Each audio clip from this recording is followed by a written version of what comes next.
Hello everyone, my guest today is Silvina Moschini. She's the founder of SheWorks, an innovative platform that looks to close the gender gap. She's also the co-founder of an innovative remote work platform, Transparent Business, that is working to make public and private procurement more transparent. Silvina is also an Endeavor.org entrepreneur and serves as a mentor to young female entrepreneurs around the world through Vital Voices, 500 Startups, Google Launchpad, and the Google AI Impact Challenge.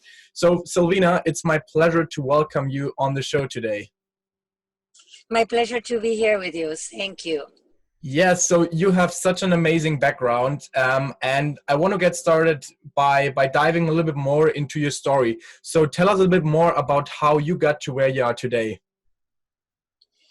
Well, it was an interesting journey. I come from traditional corporate America work. I used to run public affairs for Visa International and for Compaq. And back in 2000, I had the opportunity to work in what it was the first internet revolution with the dot-coms of that time. And looking back, it was a very exciting time because the world was divided between brick and mortars companies and .com, and I have the opportunity to join this digital revolution with an internet bank that was later acquired in $785 million by Banco Santander from Spain. And at that time, I was working to basically manage global teams, and I found a big challenge that due to the lack of transparency, it was very hard to manage people that were distributed geographically. So when I became an entrepreneur, I wanted to solve that issue. So I developed a tool called Transparent Business, that is a technology platform to manage remote teams and enable the companies to verify the work done remotely and collaborate efficiently.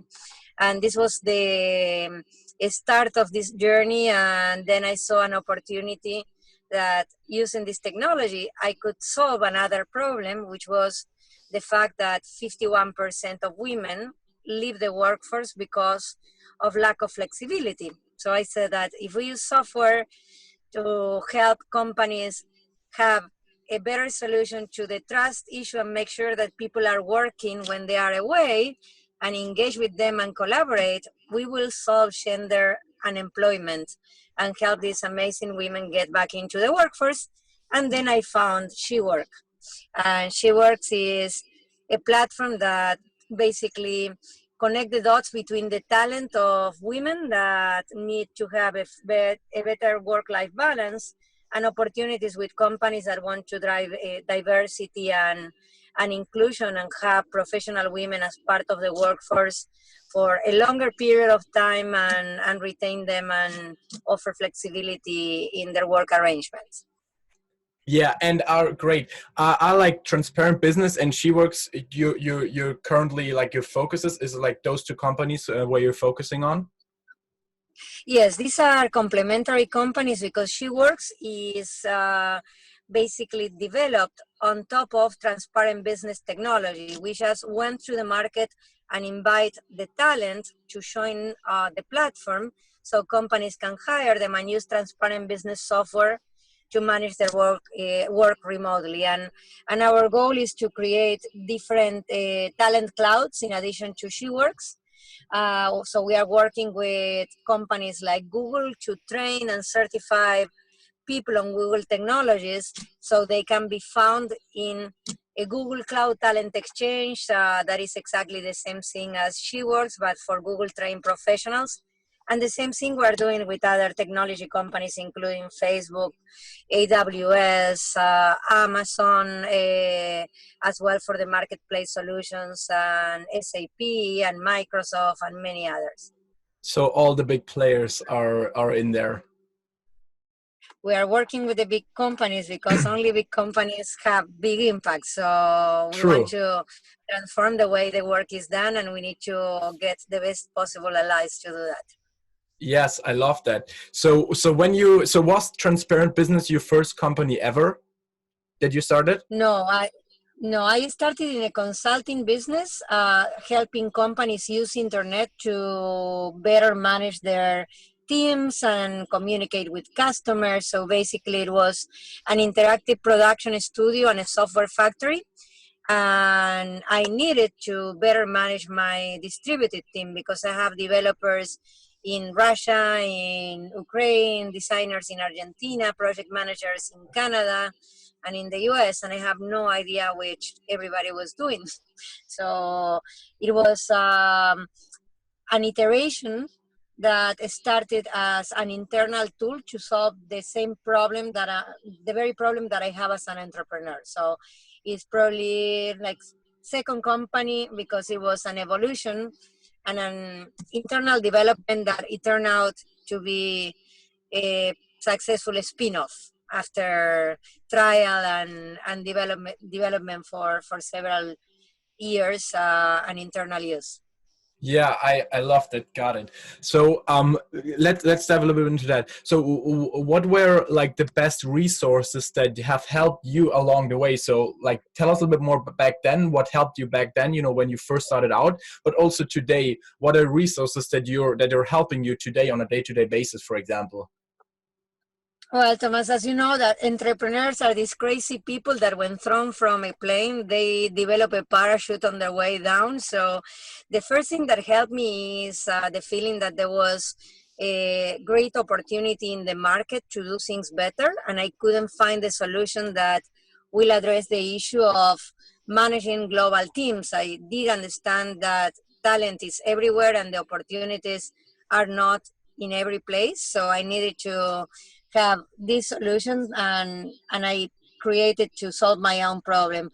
And then along the way, I was super lucky to come with amazing sponsors and mentors that helped me to open doors and connect the dots between the proposition that I have and companies who will have problems that will be solved with my idea. And it was greatly helpful. And then I joined a network of high impact entrepreneurs called Endeavor.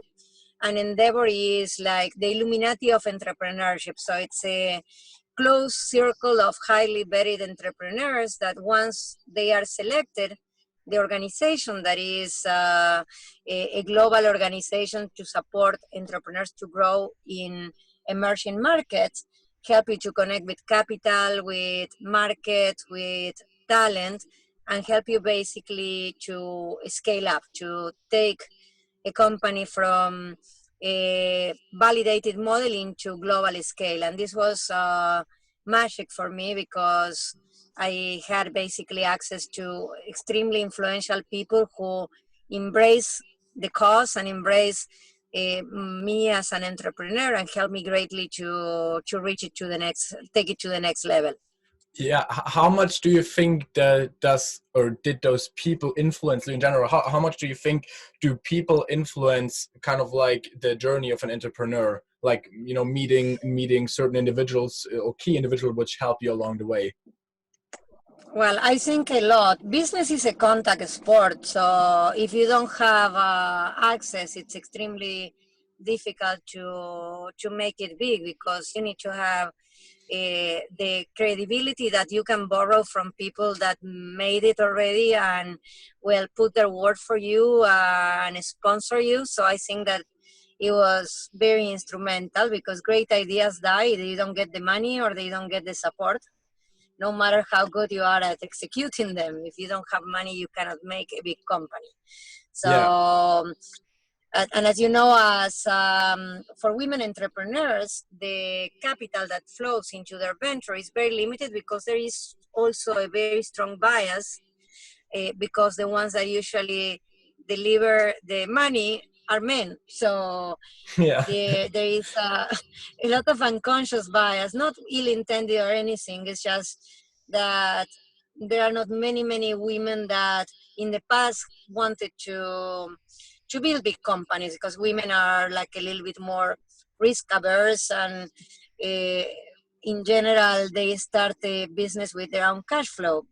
So there are not many women asking VCs for money, and then there is not a lot of money flowing to women-led startups or scale-ups. So I think it was very important because it gives you a seal of quality and validation. Like in America, there is a seal called the good housekeeping seal that is like basically that you meet criteria and that if you are there is because someone that is highly respected basically vouch for you.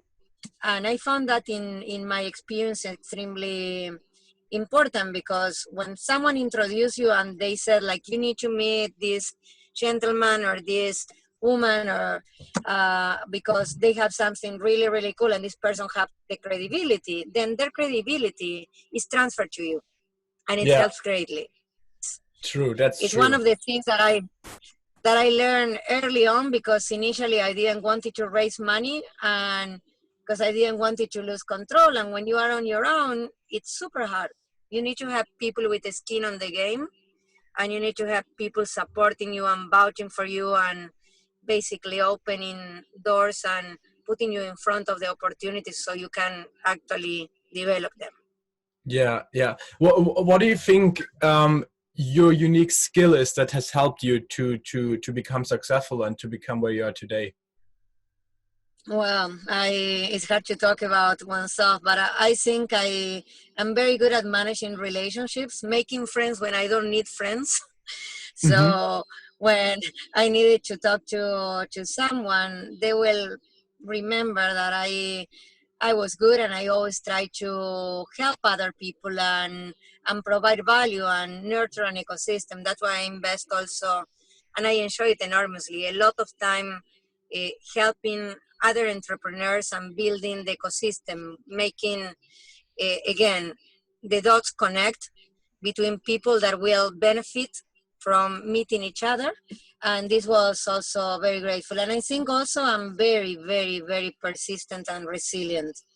I go down and then I cry, I rest, and I start over. I never take a no for an answer. And I think that helped me also to build credibility, because initially perhaps they didn't take me so seriously, but when they see me over and over and staying and showing like very strong work ethics, they realized that I was here to stay. And I think that it helps enormously, especially when you are a women entrepreneur, because in general there is a misperception that we do this between Pilates and yoga classes, that we don't really mean to be big businesses. So you really need to show that you are super committed. And in general, when women entrepreneurs are there, they try harder, they work extremely extremely hard, because we know that we need to overcome the perception that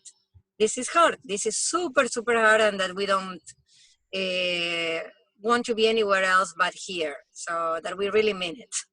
Yeah, you just said that entrepreneurship is a people business, and that's obviously true.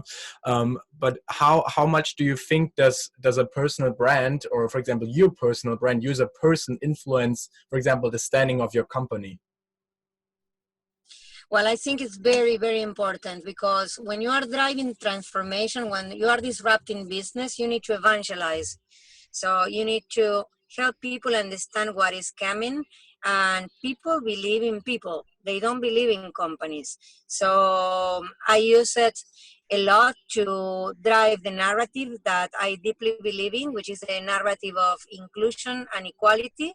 I build around this the concept for what the company that I'm leading can do to address these very important issues, and I did putting my own voice and reputation in place for that. So I do believe it's extremely important, especially when you are changing industries. When you do something that it's already existed, it's just more focused on being on operational excellence, because everybody understands what you are trying to do. When you are changing the rules, you need to educate and Yeah, evangelize, and the person that is behind the idea is as important, and the team is as important as the company, because the team is the company. So I strongly suggest that entrepreneurs focus as well in building their own reputation, to borrow their credibility to what they are doing, and vice versa.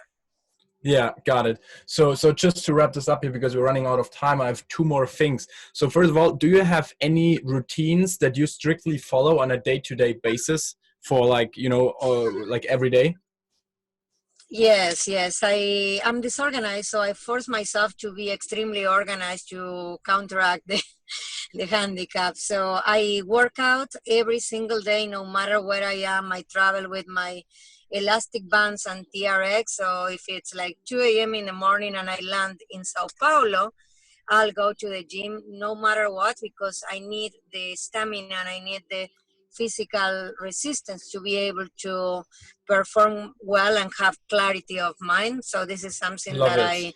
I do no matter where I am. I try to eat super clean, nurture myself from the food that I eat, eating things that are simple and healthy, and I try to sleep at least 7 hours per day. If I cannot make it at night or with the time difference, take like power naps. This helped me enormously because traveling, it's exhausting, it's intense, and you need to be healthy if you wanna last, because at the end of the day, Thomas, this is a marathon, not a sprint. So we need to take Yeah, care of ourselves because we are our most important client. 100%. So my last question, is there a CEO that you're following or studying right now? Oh, yes, my hero is Chef Bezos. He inspired me enormously, and the main phrase from him that it drives me every single day to try to do things better is we have to invent, and for that we need to experiment.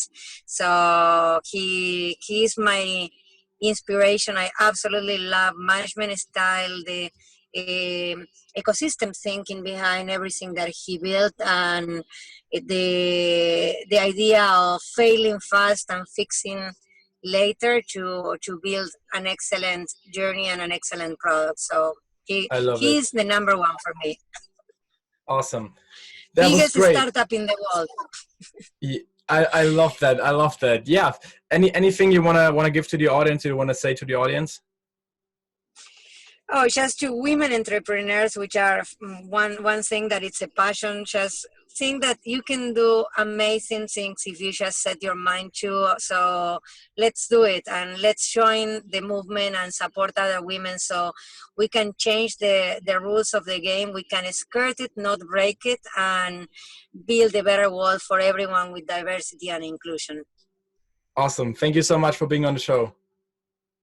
Thank you, Thomas. It was a pleasure to join you.